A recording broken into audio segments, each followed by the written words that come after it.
Rating. Rating.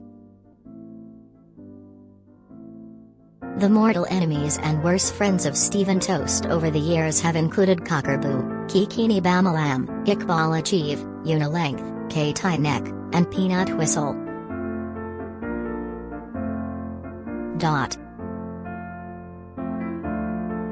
Toast, switching to the Beeb after 6 years on C4, is a failing actor who loathes his career but can't think of doing anything else. His life is a round of lectures from his agent, drinking sessions in his seedy club, legovers with the wife of a despised rival, and mind-numbing voiceover jobs. Every aspect of life among the loathes is sent up. It's stupidly funny. The opening scene was toasted to perfection. Fans' favorites Danny Bear and Clem Fandango, Tim Downey and Shahzad Latif, were the hipsters in sleeveless t-shirts and tattooed mascara, sniggering behind the console in the mixing room.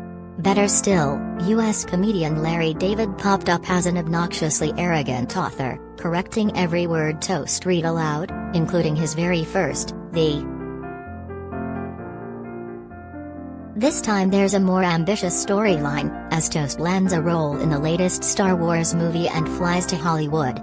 The show is so loved by actors for its wicked in-jokes Matt Berry really does have a credit in Disney's new Star Wars spin-off, The Book of Boba Fett. Not all the jokes rely on Berry's booming voice and his mispronunciations. Many are sight gags, waiting to be spotted.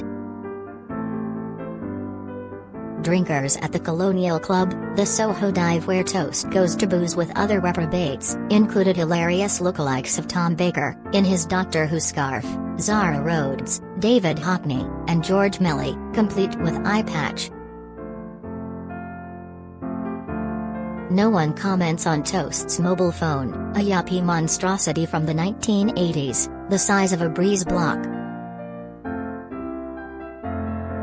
And a 5-second flashback skewered strictly, as Toast took part and accidentally broke his partner's neck with an overly flamboyant whirl. More was packed into half an hour than most comedies manage in a 6-part series. Robert Bathurst doesn't even have to get dressed to raise a laugh, as Toast's flatmate Ted, he just sips tea in his dressing gown and arches an eyebrow. White-suited actor Laddie Ray Purchase, Harry Peacock, finally discovered Toast has been sleeping with his wife, Tracy Ann Oberman, for 20 years. "Really?"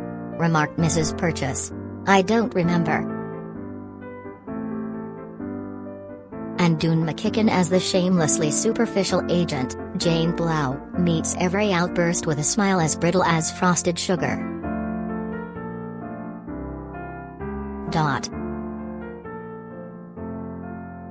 This daft concept pairs singletons from Britain with local Lotharios and flirts, without providing a translator.